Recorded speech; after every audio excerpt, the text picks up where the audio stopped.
few months before I turned 18 years old, life had gotten quite hectic for me. I was in my senior year of high school. I had joined the National Guard during the previous school year. Was in a delayed entry program, which meant I went to basic training between my junior and my senior year of high school, and then I would do my high school year, and then I would go on to do my advanced individual training, and then go on to my unit. But during that in-between time, I served in a National Guard unit as a truck driver. I was an 88 Mike truck driver, but life had gotten very hectic. Life had got very hectic. At 15 years old, I lost my grandfather.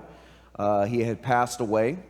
And from that, our mortgage had gotten behind, and I found out about it, and so I started working to try to make ends meet so we could pay the mortgage and still have food, because my grandmother was not in great health.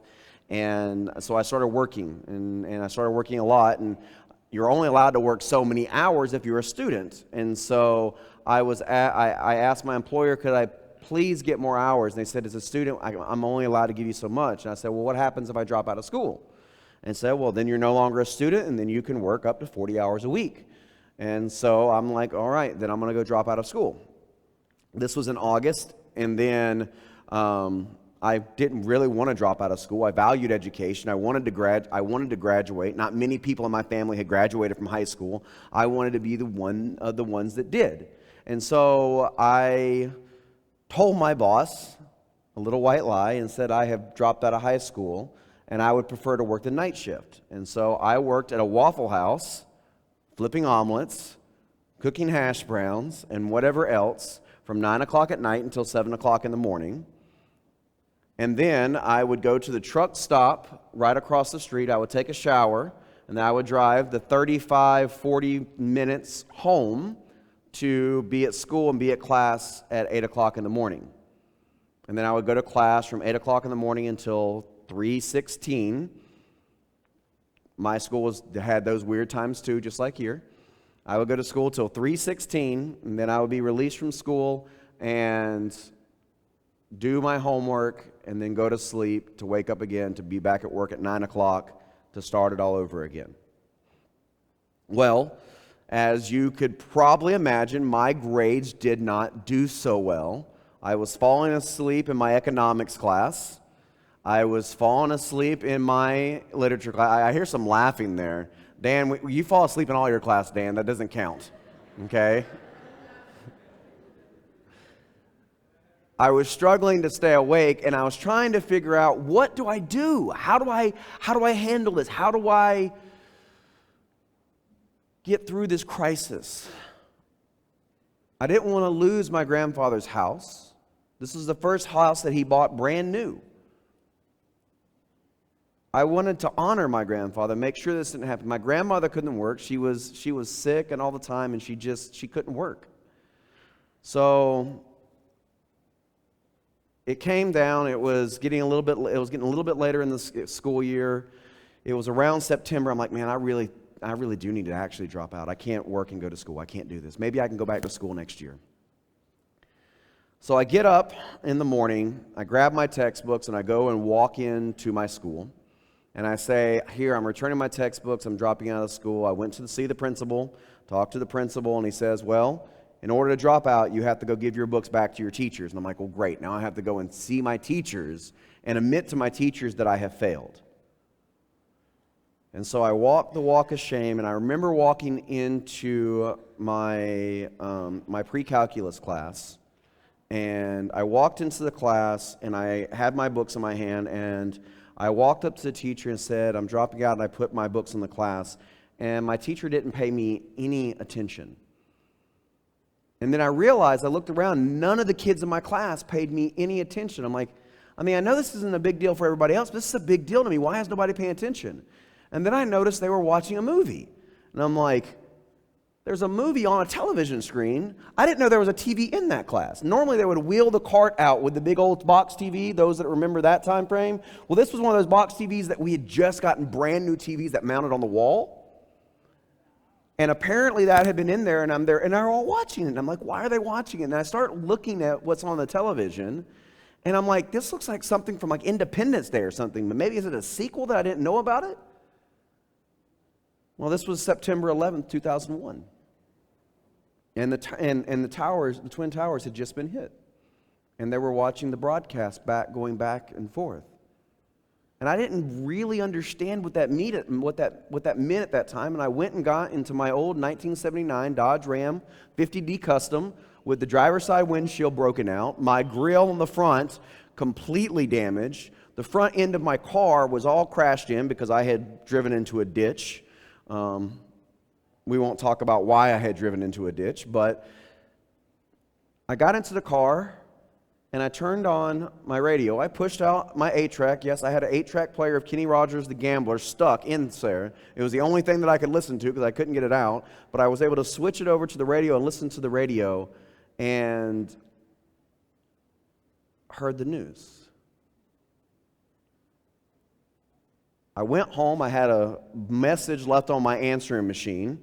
Again, if you don't know what that is, ask somebody who's a little bit older. They may explain to you what an answering machine is. It's kind of like voicemail, but not in your pocket. You had to actually go and have this little cassette box that you actually had this little tape, and if you didn't flip the tape or rewind it, anyway, I won't go into all that kind of stuff. I'm maybe confusing some and making some others like, man, having some trauma. Taking the pencil, no, okay, I won't go there. I had a voice message from my commanding officer saying that we needed to come into our guard unit because we were preparing to deploy to New York for cleanup. And so we get there, and the first thing they do is they start handing out MREs, which are meals ready to eat, which, by the way, this was back in the day when they were absolutely not good. They actually did a different version of them after my second or third year in, and they actually were pretty good. These were not. And I'm like, why are they giving this to us? Normally they actually feed us real food, which MREs are real food. Don't let me get you wrong, but it's not. And then we sat there. 4 o'clock rolled around, 5 o'clock rolled around, 6 o'clock. We're all talking. What does this mean? What is this attack? And they started hearing words like terrorists and Al Qaeda and all these different things that was talking about of what's going on and how we're doing. We didn't know what was going to happen. Our country had come into a point of crisis. We didn't know. We didn't understand what was happening before our eyes. Couldn't even imagine it. And the next day would come by and we went to our guard unit. They let us go. They went to our guard unit. This was now Wednesday afternoon, and they sat there and said, well, they're having a very hard time coordinating all the response units from different places. We're going to stand down, just be ready to be called up to go. We never end up going to New York for doing any of the search and rescue. They just would, logistically, when you have a crisis and stuff like this, it can be very hard on ground when everybody wants to help and you just don't know where to go. Over the next coming months, we would start seeing some country artists put out songs about we're Americans, and then you started seeing flags flying everywhere to remind us that we're Americans. That's our identity. We're going to fight back from this. This is who we are. We start seeing reports of different military units going into Iraq and Afghanistan. All these things were starting to happen. Fast forward about another year or so, I would decide to go active duty military because I felt like I wasn't doing enough just being in the National Guard driving a truck.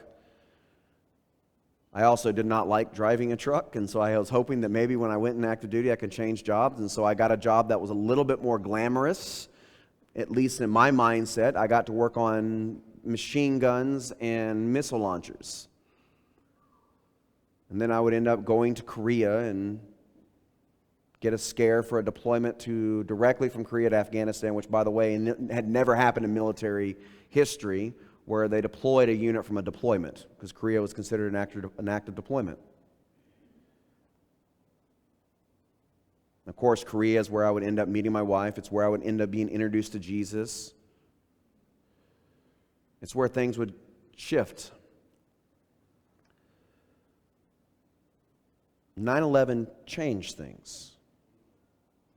If anybody has gone to an airport recently, you know how much things changed. I remember going with my aunt when she flew on a plane right up to the gate where she was flying. I watched her get onto the plane and watched her fly off and left, never had a ticket. I didn't remember going through any kind of security. I didn't remember having to take off my shoes or take off my belt or take off every other thing and go through an x-ray machine that looks deep down into your soul and just feels just really awkward. I never had to do any of that kind of stuff beforehand. Things had changed. And we've been living in almost a continual state of crisis since then. We had the housing crisis that happened in 2008 when I got off of active duty, where I was guaranteed a job making a very good salary, doing the exact same thing I was doing in the military, but for more pay and less workouts.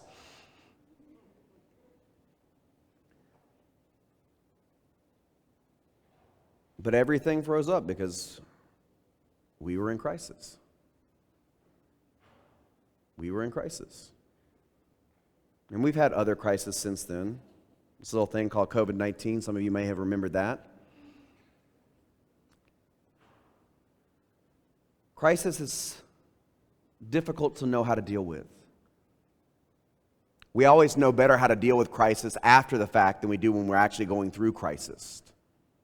But how do we handle being in crisis?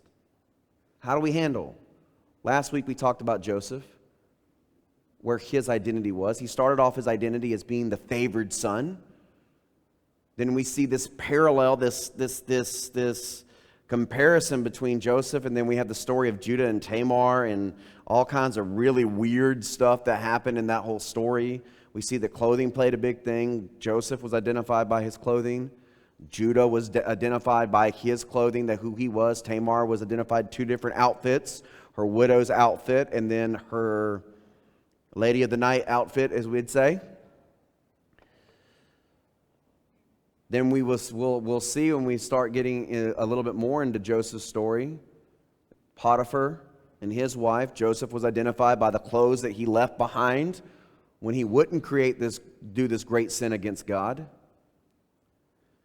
Joseph was a man, and as we continue looking at the story of Joseph throughout the coming months, was a man that faced crisis after crisis after crisis. But how do we handle being in crisis? Whether it be an identity crisis, who am I? That was something that I faced. And then we get into Jeremiah chapter 29. Israel is a nation in crisis. Now it's interesting because oftentimes when we read the Bible, we just kind of read through it and then we don't think that there are things that are happening at the same time. But Daniel, this chapter 29, which has probably one of the most famous verses in all of Scripture, is happening at the same time as Daniel's story, which our juniors are studying right now. That's encouraging. Thank you. Did somebody just boo? Who was that? I'm about to say, if you know who booed, just come find me afterwards. We're going to talk about grades.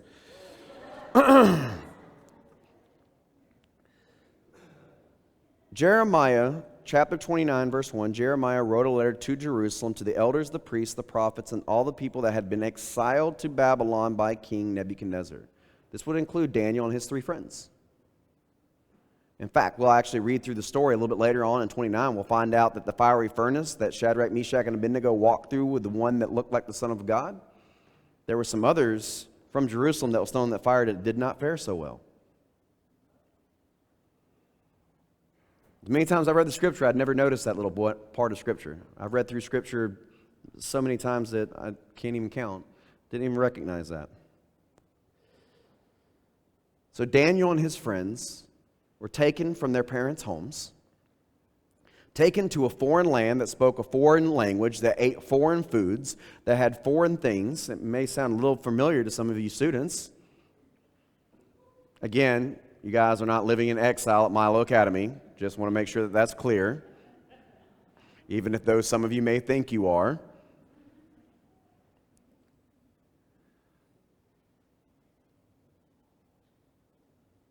And Jeremiah is dealing with a problem of false prophets. People are saying that this is only a short-time thing. We're going to conquer Babylon. These oppressors and all this kind of stuff is going on. But Jeremiah has something different to say. And you can go and look at some of the other verses in the passage. I encourage you to go and read the whole of chapter 29. He's got some pretty strong condemnations to say for those false prophets, those who would try and say, oh, things are going to be okay. We are having a little bit of a hard time right now, but it's going to be okay. God's going to overthrow this wicked King Nebuchadnezzar. But Jeremiah says something differently. This is what the Lord, Yahweh, of heaven's armies, the God of Israel, says to all the captives he has exiled from Babylon into Jerusalem. It was God allowing Nebuchadnezzar to take the people into captivity. Build homes, plan to stay, plant gardens, and eat the food they produce. Now, wait a minute, God. We have just been taken into captivity against our will. The princes of Jerusalem, the high-up officials of Jerusalem, very likely were made eunuchs. Daniel and his friend were very likely made eunuchs. Doesn't sound like a place that I would really want to build a home and plant gardens, but I guess I got to have somewhere to stay, right? You got to sleep somewhere at night, and you got to be able to eat. So I guess, okay, this makes sense, God. Let's go ahead and build our homes and plan to stay for a little bit. We'll plant gardens and eat. We have to do that, right? We may be there for a little bit of time. Marry and have children. Okay.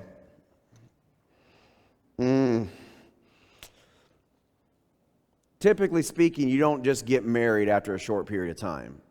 It usually makes sense to date for a while, to find out if you guys are compatible, marriage counseling, all this kind of stuff. You want to sit there and see, because you're going to spend the rest of your life with this person, seeing the good, the bad, the ugly, and everything that's in between there.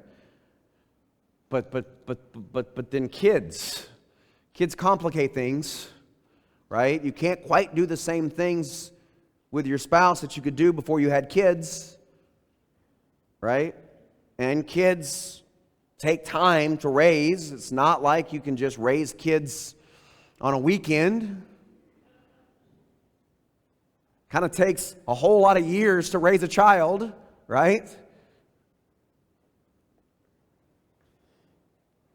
Then find spouses for them that you may produce grandchildren. I'm nearly 40 years old. Praise the Lord, I do not have grandkids. Nor will I have grandkids for a very, very long time. Right, daughters of mine? But for those of you that are grandparents, I would assume you lived a little bit longer than what I have. Right?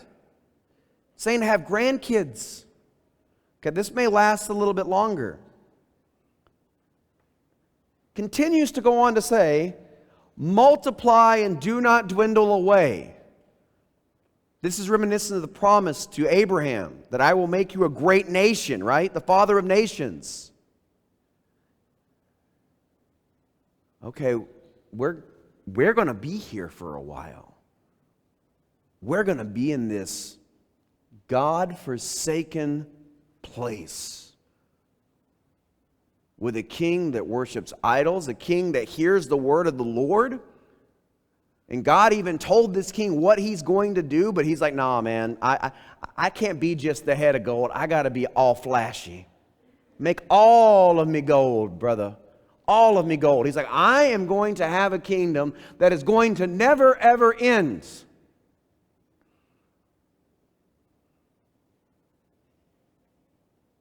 And then he challenges the three Hebrew worthies, Shadrach, Meshach, and Abednego. They play some nice music, right?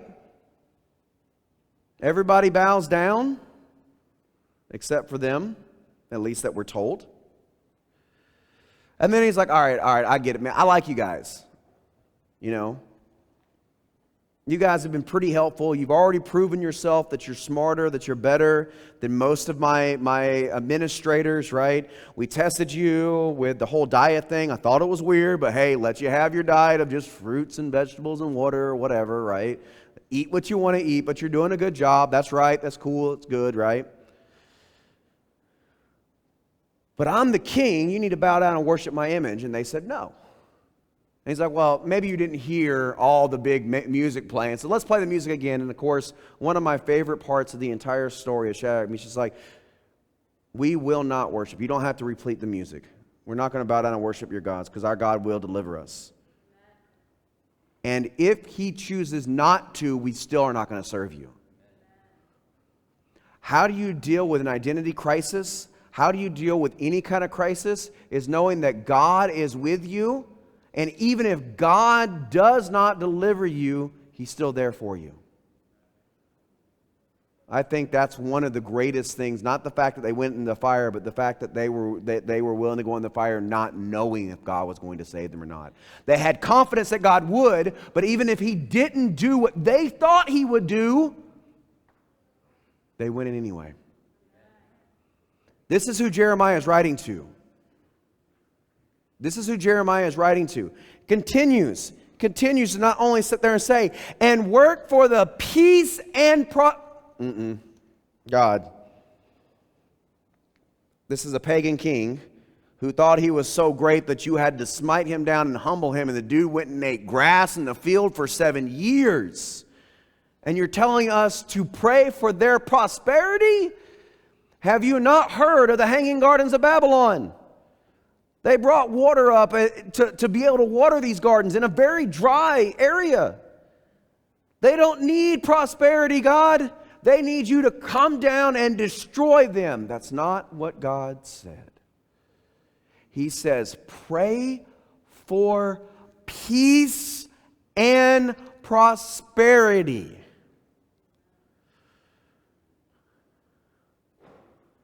Now, sometimes when we are in crisis, this crisis comes from outside of us. This crisis is because of outside forces. Sometimes we are in crisis because we put ourselves into crisis.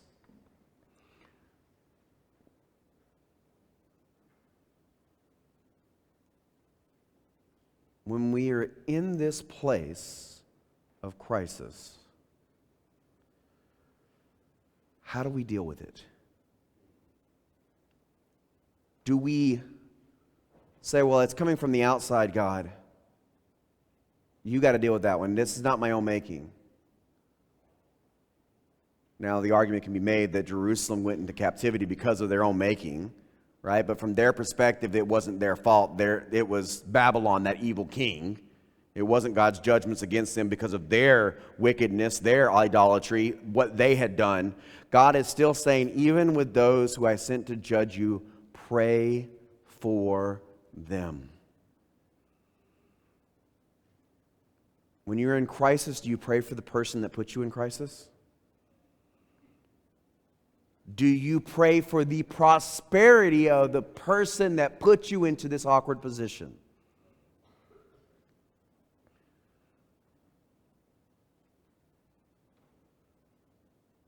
When we look at the story of Nebuchadnezzar, because Jeremiah is talking specifically to the people that are under Nebuchadnezzar's rule. When we look at the story of Nebuchadnezzar, God dealt with him.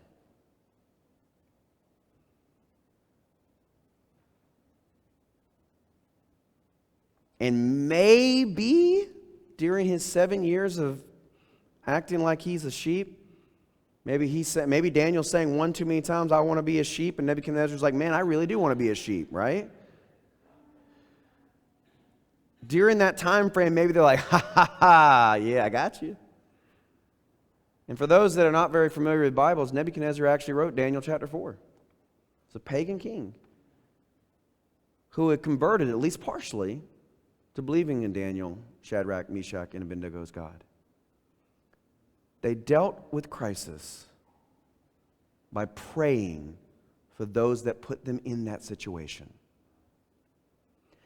and praying for their peace and prosperity. And this is not the kind of prayers that first time I heard, there's a country song that my sister used to sing. It's like, I pray your brakes go out going down a hill. I pray a window pops you off on the windowsills and hits you in the head like I'd like to. That's not the kind of prayers that we're talking about here, okay? We're not praying that something bad's going to happen to somebody. We're not even praying that God let them deal with the repercussions of their actions. Praying for the peace and prosperity of those that you believe have wronged you.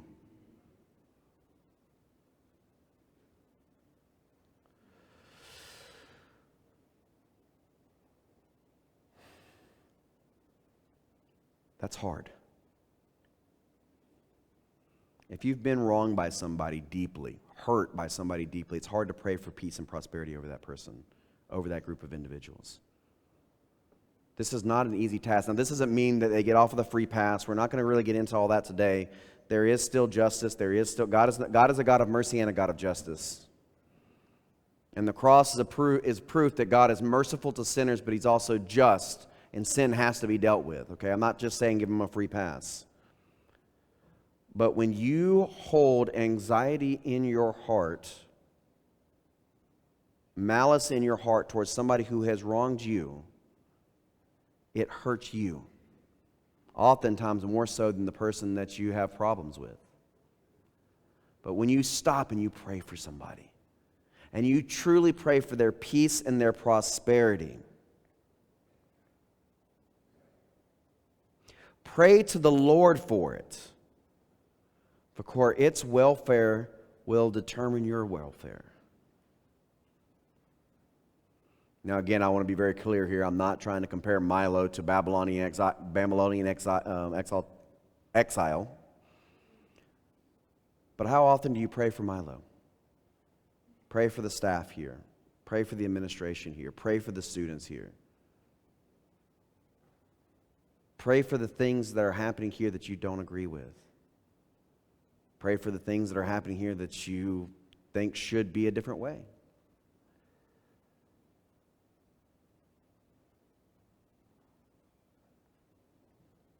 Prayer changes things. But more than changing things externally, it changes the person who prays.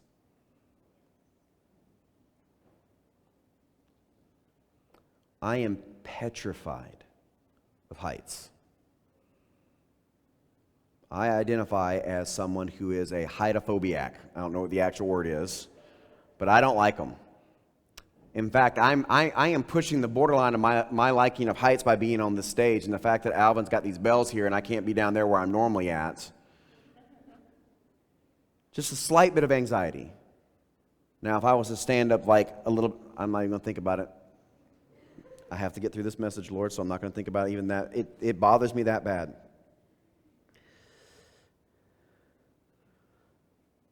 Very recently, I got very, very intimately acquainted with how terrified of heights I am. With how terrified of heights I am. I was in Israel back in March of last year, and I went with a group of pastors to do a tour of the Holy Land. We went with Dr. Michael Hazel, who is an archaeologist and a professor at Southern Adventist University, where I went to school. Amazing guy. We went to some really, really, really cool sites. One of the sites that we went to was Masada. On the screen here is a picture of what Masada looks like, or would have looked like in the time of Herod during Jesus' days. Masada was the last fortress for the Jews after the fall of Jerusalem in AD 70. AD 73, there was a major battle where the Romans came through and bombarded the last loyal Jews that were here. They actually made a movie some time ago about it. Well, this right here shows you kind of a little bit of the height. I didn't get a whole lot of pictures of it from the outside because, well, anxiety levels, height bothers me. All this it bothers me. And this is what the place kind of looks like. Just to give you I don't have the image didn't upload in there. I've got one other image that shows the other side. This is right outside the Dead Sea. You can actually see the Dead Sea from the top of Masada, or at least a portion of the Dead Sea. To get up to Masada, you had to ride one of those Swiss cable car things. If you've ever been on one of those, I told our guide, I'm like, hey, I'm kind of scared of heights. And he's like, oh, this is a great big thing. It's fine. You'll be completely fine. Don't worry about it. I'm like, okay, I'm just forewarning you that don't like heights. And so I remember, I'm like, okay, I got onto the cable car. I stepped over the little edge, not looking down through the crack where the station is and the thing is right here. And I stood there and I just kind of looked down and I kind of closed my eyes. I feel it move just a little bit. It started shaking just a little bit. I'm like, okay, we're good. It's just moving. It's just part of the natural things. And somebody said that we're here. I'm like, praise Jesus. Opened my eyes and looked. We were not. I looked down and I could not see how far it went down, but I know it went down a whole lot of ways, and there was nothing between me but how many ever inches of the bottom of the glass, or what, I don't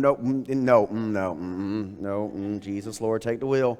It was more than just Jesus, take the wheel, Jesus, take the car, take all of it, because I started to break down. I started to hyperventilate. I started to just spaz out, and I looked like one of those crazy people. I'm like, get me off this thing, pushing people out of the way. I'm with a group of pastors, by the way.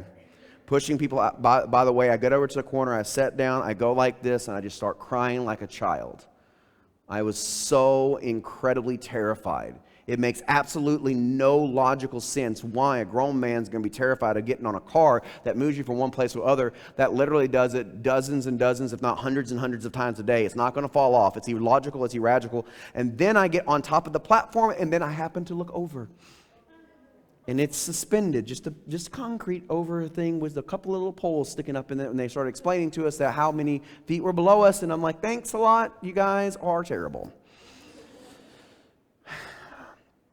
My heart is racing. My eyes are streaming with tears. My eyes are red and burning because it's such a flood of emotions. I'm so anxious and whatever. Gadir, who was our tour guide there, came over there and put her hands on me. She's like, you really are scared of heights? I'm like, yeah. And it's like, I'm sorry, I didn't realize it was that bad. We could have just hiked up. It takes about an hour to hike up. And she's like, we can hike down. And I'm like, yeah, I think I like that. I don't even remember. It was just an hour, 2.5 minutes. I don't know how much time passed.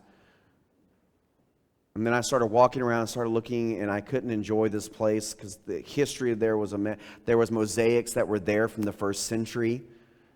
There was a view that was absolutely beautiful, and I just started to pray. I'm like, God, you have to calm my nerves because I want to be able to enjoy this, but I can't.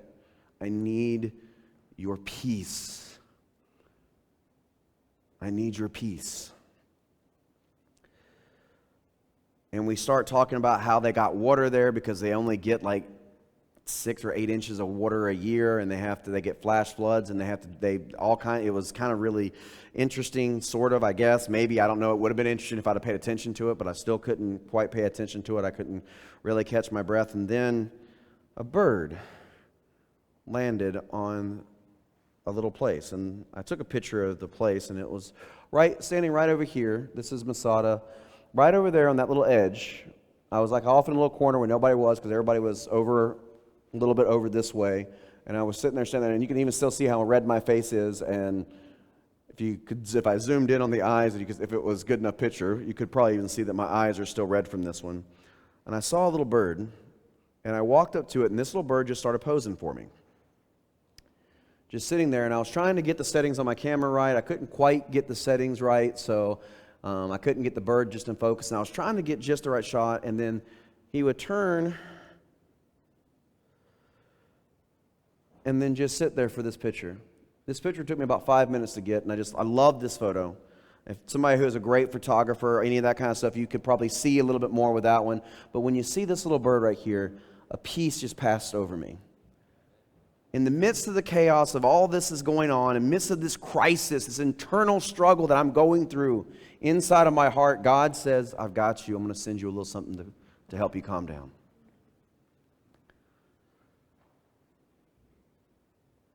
At that point in time, I felt like I wasn't a man.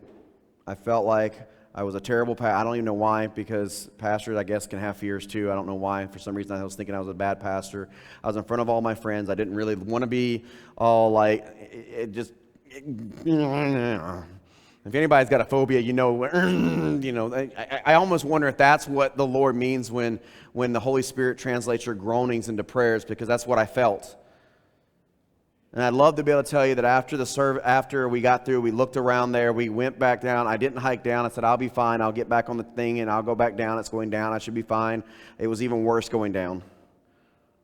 It was even worse going down, to the point where we got in the bus and we drove for an hour to go where we were going to eat lunch. And I sat down with a couple that didn't know what was going on with me. And it says, why are your eyes so red? Is it because of the dry air? And I said, yeah.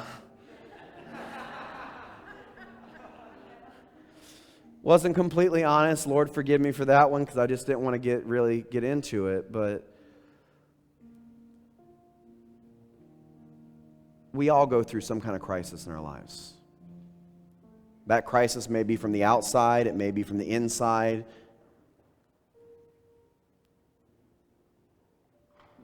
But how do we find peace in the midst of crisis? Whether it's the crisis of a favored son who kind of looked away, whether it be the crisis of an identity. Who are you? Where are you coming from? What's going on? Whether it be the crisis that's self-inflicted, because the crisis of your grades because you decided not to study or not to turn in your homework, or the crisis of work because you showed up late for work, the crisis of not getting those bills paid because you decided to spend your money on something else, the crisis of whatever it is.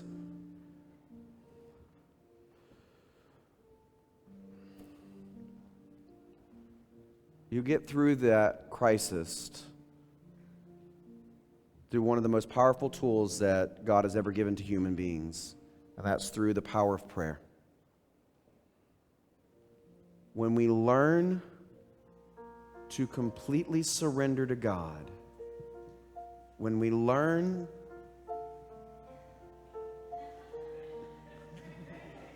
I don't know the song, guys. I'm not going to be able to sing with you. When we learn to pray, to surrender to God, through our anxieties, through our worries, through our stress, through the things that we just don't know. And when we keep crying out to God and God is not answering the way that we think He should, or He's not answering us at all, we remember that God has called us to just slow down. Pray. Pray for His peace, and even the peace for those that have hurt you. To pray that God will help you to learn to prosper and prosper those that have hurt you. My favorite verse of all Scripture is John 10:10. And it says that I have come that you may have life and that you may live it to the full. And just before that part of the verse, it says, it is the devil who comes, he's a thief that comes to steal, to kill, and to rob. Anything being taken away from you is from Satan. Anything that's good in your life is from God. Trust in that.